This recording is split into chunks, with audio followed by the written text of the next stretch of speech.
Hello to all you amazing trailblazers out there. I'm Kristen Kramer with Bold Moves Boss, bringing you an installment of Making Bold Moves Monday. Now, as a refresher, Making Bold Moves Monday is all about declaring that one bold move that you can take this week to advance your business towards achieving your goals, whether that's reaching certain revenue benchmarks that you've set for yourself, contacting a certain number of potential clients this week, sending out a proposal, or meeting with a certain number of people, attending a networking event. And sometimes it's just as simple as, setting personal goals, such as making a commitment to be at your desk, ready to work at a specific time each day this week. And it sounds silly and it sounds very remedial and very basic, but really sometimes it's the basic things and sort of getting back to those fundamentals that have the greatest impact for us and our business and helping us achieve our goals.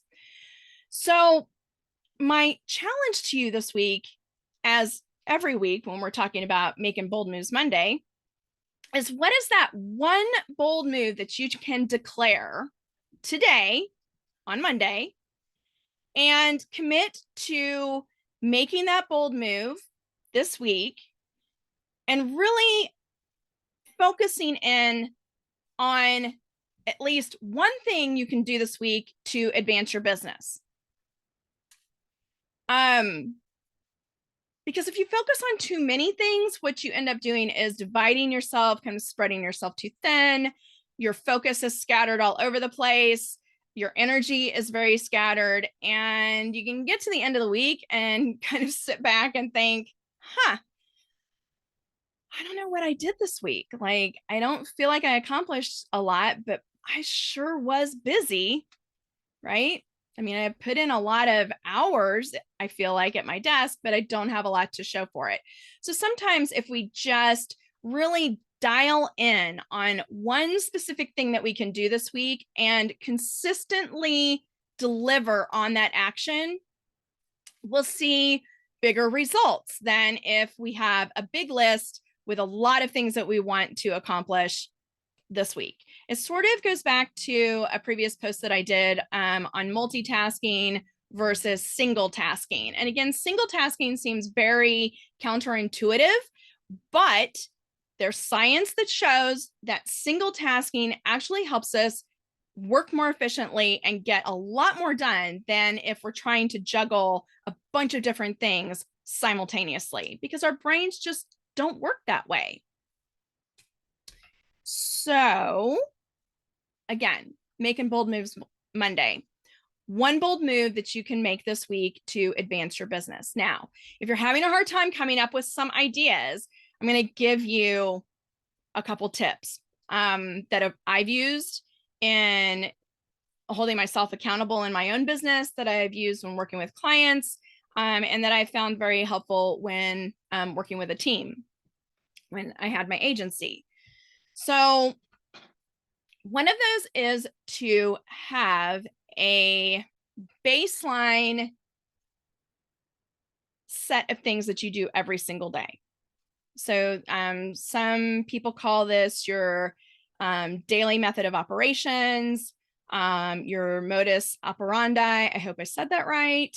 But basically what it is this baseline of things that you have to get done every single day to manage your business effectively, meet the needs of your clients, and follow through on what you promised to deliver. So delivering the deliverables, right? And doing it in a way that gives you some balance so that you're not working 18-hour days, and that you're still putting yourself at the top of your priority list and making sure that you're taking care of yourself first so that you can take care of others and stick to your promises, keep your word.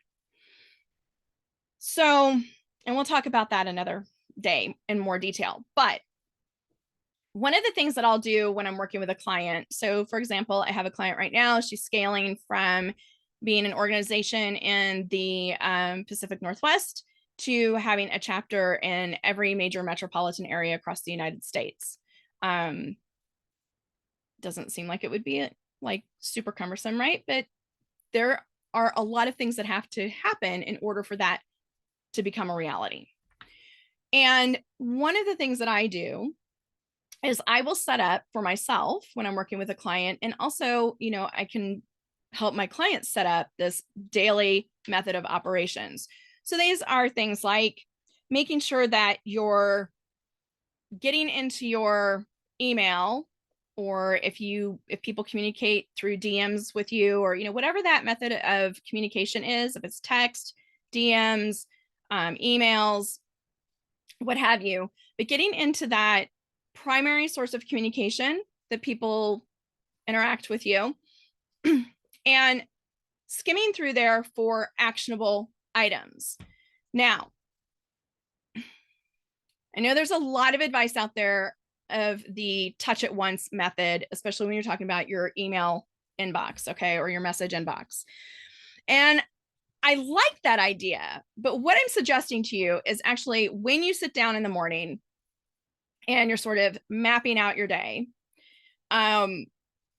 skim through your inbox, look for actionable items, and then get those actionable items into a project management platform or some kind of task management system. This could be your CRM. This could be a platform like Asana. That's what I use. This could be your Google to-do list or tasks. I'm not sure what it is in Google Workspace. It could be your Outlook tasks. It could be a piece of paper with check marks, although I would not recommend that as your primary source of managing actionable items.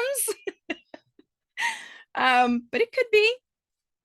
And get all of those actionable items out of the way. All of the other things can probably wait until you're not in your prime selling time window. So maybe when you need to just take a break from stuff, if you're working on an intensive project, or towards the end of the day, or maybe over the lunch period, whatever that looks like for you, you can go through and you can skim through the rest of them and either delete them, file them, or whatever, reply, whatever you need to do. But going through and grabbing actionable items right out of the gate is something I have found very helpful, because then it also helps you sort of prioritize and manage your time based on the demands that have come in overnight or over the weekend. And you can really decide, what do you need to focus on first? Plus, don't forget, you've got all of the other stuff that's already in the hopper prior to the things that came in. So the way I look at client requests is sort of like when you dial into, a customer service line and they say things like, your call will be answered in the order in which it was received. Or maybe you're not familiar with that, but they used to say that. So that's the way I look at client requests. Now, if the building's burning down and it's truly an emergency, like something that has got to happen very quickly, you got to jump on it, or the whole cart is going to go off the rails, the wheels are going to fall off, and everything's just going to be a complete cluster. Obviously, that takes priority and bumps everything else out of your workflow, right? Because you just got to take care of it and then get back into your list. But I will tell you that the number of times that truly is the case is very rare. And a lot of times people will feel like it's truly an emergency, and like if it's not taken care of like right now, the whole world is going to blow up in their face.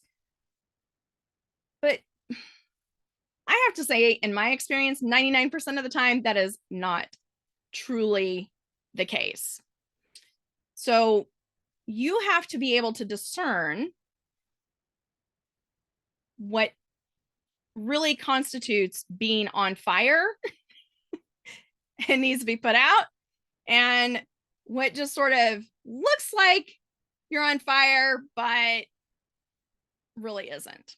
All right. And that will come the longer you can work with your clients. So the longer period of time that you work with them, the better you get to understand those things about them and their businesses. And it will help you identify like what's really a fire and what just feels like it's a fire.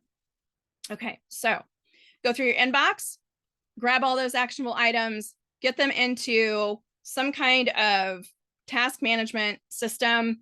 And then from there, you obviously, if you've got a fire to put out, you put out the fire, and then bam, you get right into that task management program and or your CRM. And it should tell you, if you're using it correctly, you should open that platform up and it should tell you exactly what you need to do today, who you need to call, who you need to follow up with, what's pending, all of these things. And you really want to leverage that CRM or project management tool, excuse me, to help you cover the ground that you need to cover in a day. Now, I know some of you will leave things past due, in red. So if you're in Keep, the deadline shows up in red. If you're in Zoho, it's usually in red or it shows up in past due. In Asana, it will show up in red, so that you are like, oh, gee, I didn't get to everything.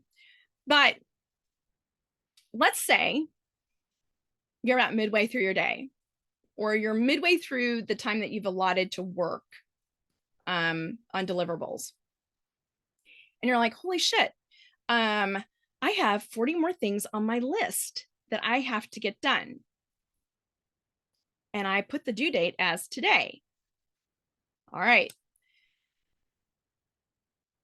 I encourage you to not leave those in past due. And there's a couple reasons why. One, it's stressful to stare at. Okay. That's one thing. Two, it just sort of becomes this jumbled mess. So if you are looking at actionable items as they come in and you're assigning due dates. So in Asana, you put the item into Asana, assign it to yourself, or if you have a team, you assign it to somebody on your team, you set the due date. A lot of times the due date might be somewhat arbitrary. Other times that due date is a hard deadline. Like it cannot be missed. It has to be delivered by that date, no exceptions, unless the world goes to hell in a handbasket or you are like abducted by aliens. That deadline cannot be missed. It is a hard deadline. And the other deadlines, like I said, they're sort of arbitrary. You're sort of like basing it off of what you have in the workflow already. And those are called soft deadlines, right? So if you have something that is a hard deadline, use tags. Tag it as such. In Asana, I have a hard deadline tag. So if there is an actionable item that comes over and it's a hard deadline, like we cannot miss that date of delivery, it gets tagged as a hard deadline.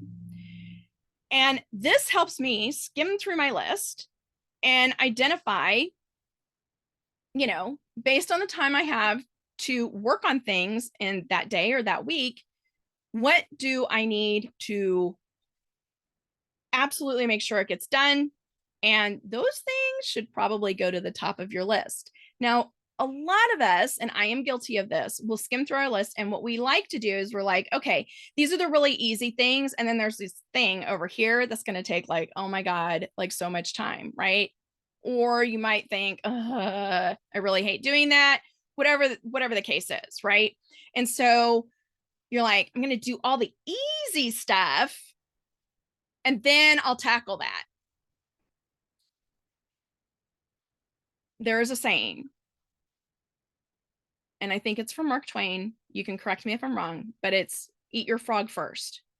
So eat the thing that you don't want to do first. Eat the thing that's going to take up the most time first.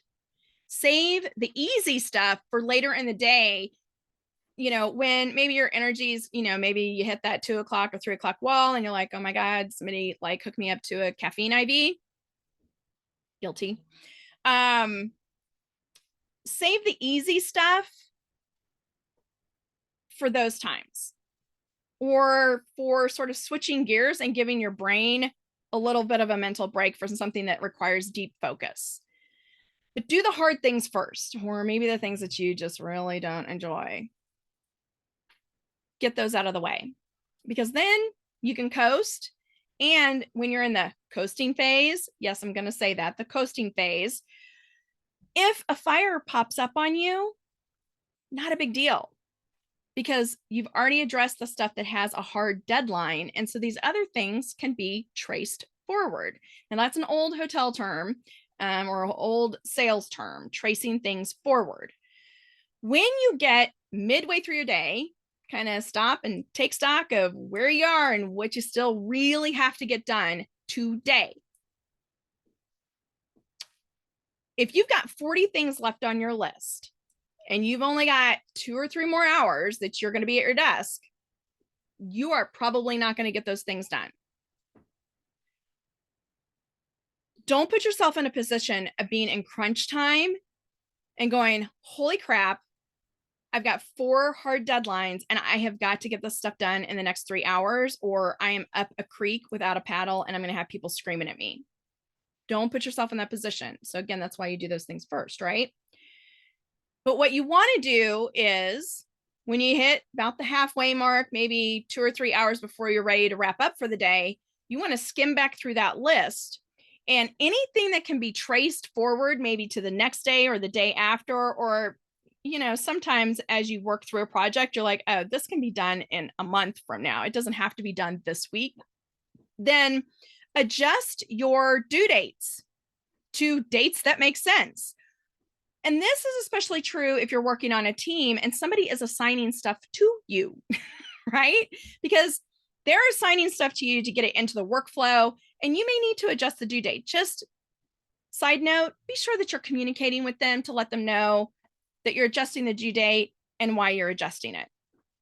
Then everybody's on the same page and they're like, why does this person constantly keep moving this, 4 days from now? I needed it last week. So communication, it's amazing what a little communication will do for you. So again, if you're a little short on trying to figure out what your one bold move could be this week, then I would say it's adopting sort of this baseline daily method of operation of things that you have to get done, and really understanding how to use your CRM or a project management system to help you do that. So you don't constantly sit down every morning and go, what am I supposed to do today? Or what do I need to get done today?